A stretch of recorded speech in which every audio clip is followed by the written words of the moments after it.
If you're a local business owner and you feel like every time you want to get more customers, you've got to spend money on ads, then I have good news for you. And it's not anywhere near as expensive. Right now, ad costs are climbing. AI slop content is flooding people's feeds, and attention spans are collapsing.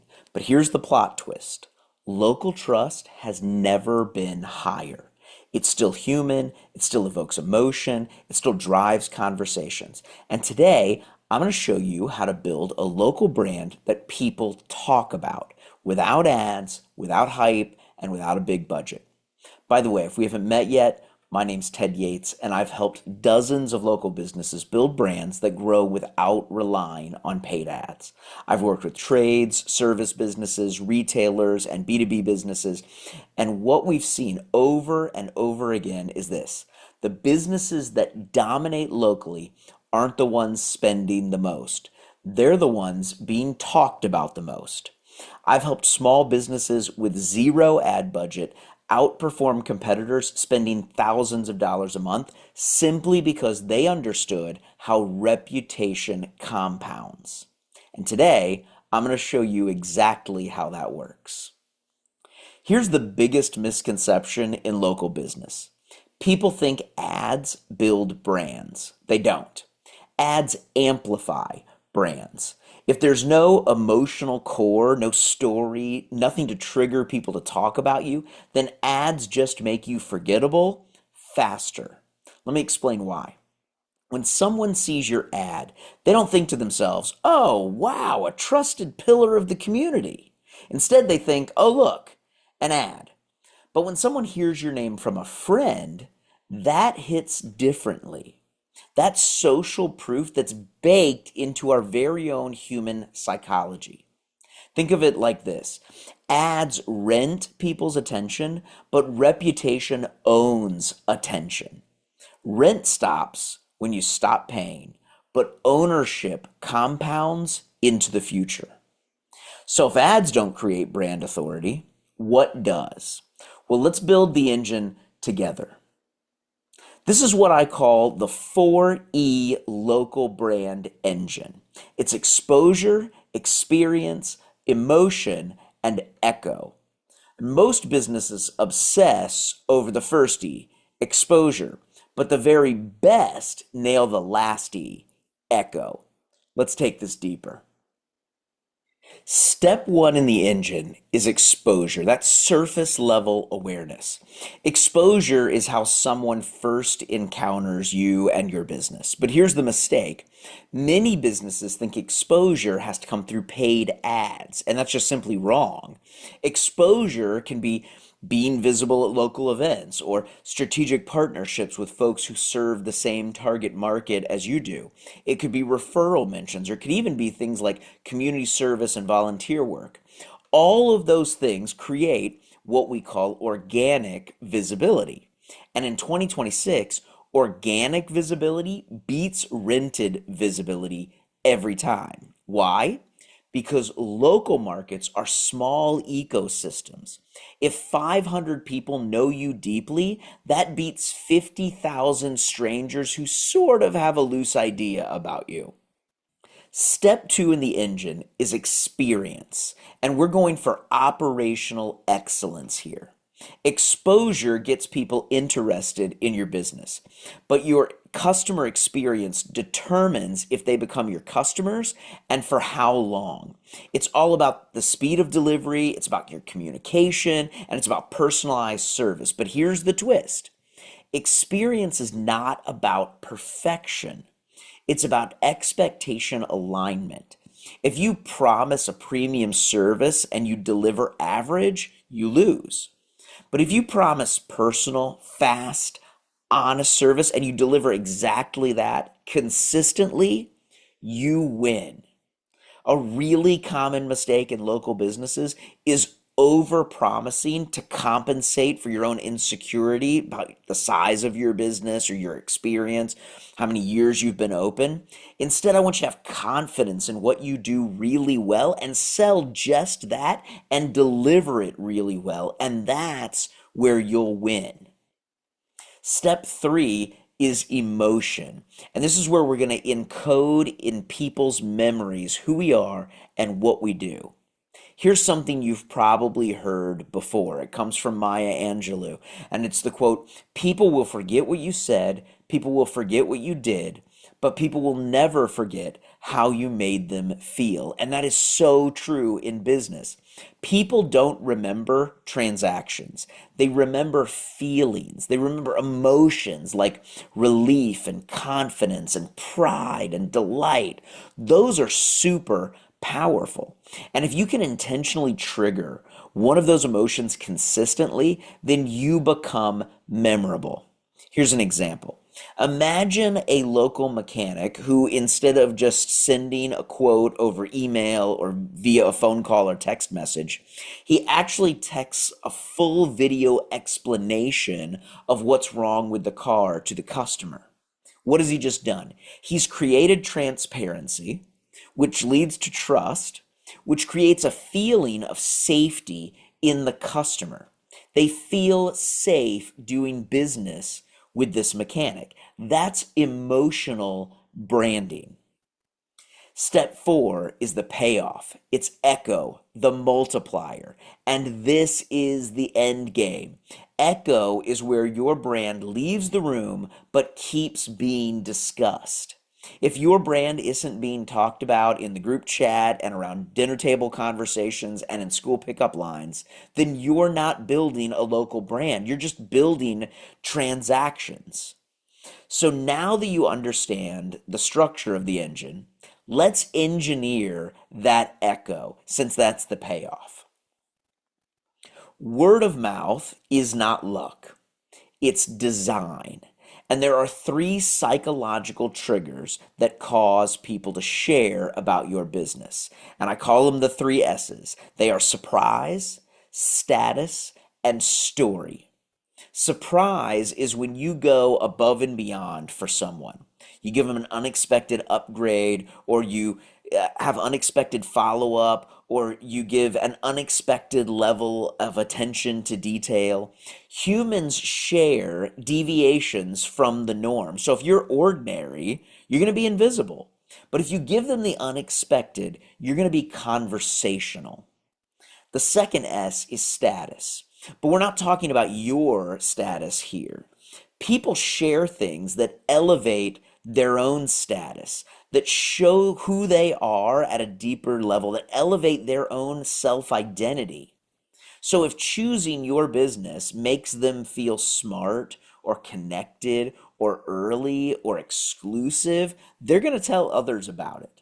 So give customers language they can use to brag about you. Instead of saying something like, "We clean homes," say, "We give busy families 10 extra hours a week." And so now they can go say to their friends, "Oh yeah, we use that cleaner. They basically give us our weekends back." You see the difference in how powerful that is? The third S is story. Stories travel so much further than descriptions of services or lists of product features. So don't sell features. Sell transformation narratives. Here's how you do that. Think of 5 real customer stories that you have. I want to know their starting point, what you did for them, and then how it changed their lives for the better. Compile those 5 and then retell those stories constantly. That becomes your brand DNA. I've got a story of the hotel I took over that was losing $500,000 when I got there, and then we turned it into profitable and being named alongside the Ritz-Carlton as the best hotel in our city in a year and a half. That's a great story. I've got multiple stories of clients who have doubled or tripled their businesses in a year working with me. You've got great stories just like that in your business too. Start to tell them. But there's another mistake hurting local brands, and that's trying to be everywhere. I want you to know you don't need to dominate the nation. You don't even need to dominate a whole city. What you need to dominate is a cluster, a micro community. So choose one school district, one gym network, one professional niche, one neighborhood, and then overserve them. Host events, offer free workshops, sponsor hyper local initiatives. And here's why this works psychologically. Humans trust what feels familiar. So if they see your logo 5 times in their micro environment, at their grocery store, in their HOA, at their kid's school, that familiarity builds safety, and safety builds trust. You don't need national fame. You just need to be the name that comes up first at the dinner tables in your neighborhood. Once you dominate a micro community, you activate the multiplier. See, if you have just 100 loyal customers, then you don't just have 100 customers. You actually have access to 300 households, about 1,000 conversations, and about 10,000 individual impressions every year, but only if you activate them. So here's how you do that. Number one, give your customers something worth mentioning to somebody else. 2, give them the language to describe it. And then 3, give them a reason to repeat it. Here's an example. Think of a local gym that creates like a founder's wall that has member milestones on there. Okay. Those gym members are going to take selfies in front of that wall and share it. They might even bring their friends into the gym to show them. That's echo activation. A common mistake for local businesses is just sitting around and waiting for referrals instead of prompting these kinds of stories. So let me show you one more way to accelerate trust without buying ads. And I call this the borrowed trust strategy. You see, trust transfers through association. So partner with trusted local entities like realtors or sports coaches or schools or community leaders, but don't pitch your business. Instead, collaborate. Ask those people, how can we create something valuable for your people? It might be free workshops, it might be a co-branded checklist, it might be sitting on community panels. When they introduce you, their credibility becomes your shortcut to trust. This is the kind of trust that travels way faster than paid traffic. Let me close by teaching you a technique that we used in the hotel and resort business a lot. And it's called the 95-5 experience rule. You see, most businesses focus about 95% of their efforts on their delivery of their product or their service. But only about 5% of their efforts go on to what we call the exit moment. That's the final touch point, and it's that final touch point that actually determines the strength of memory the customer is going to have for your business. So your last 5% might be something like a handwritten thank you note. I just took my daughter last week to get an x-ray, and as we were leaving the little room where the x-ray was taken, the x-ray tech actually handed me a handwritten thank you note. I didn't get it in the mail a week later. I got it right there from her as we were leaving. Think about a personalized video follow-up that you could text your customers or send to them. Or maybe it's an unexpected gift or bonus. In the resort business, one of the things we would do is we would have our valets with every car that was checking out and leaving the resort, is they would leave 2 chilled bottles of water in the cup holders. Really low cost, but really high memory and conversation value. The final moment of interaction that you have with your customers before they go about the rest of their day is what creates the echo for your business. So let's recap. Exposure gets attention, experience earns trust, emotion creates memory, and echo builds your brand. You can dominate your local zip code by activating just 100 customers, by borrowing trust from other trusted local people. You can engineer the final 5% experience that makes you memorable, and you can build insiders that are excited to tell others about your business and bring them to you. So here's your challenge for the next 30 days.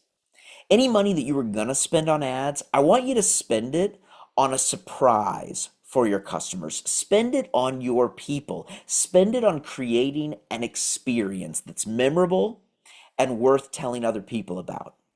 And then watch what happens. Because in 2026, I've said this before and I'll say it again, it's not the loudest brands that are going to win. It's going to be the ones that are the most trusted and the most talked about.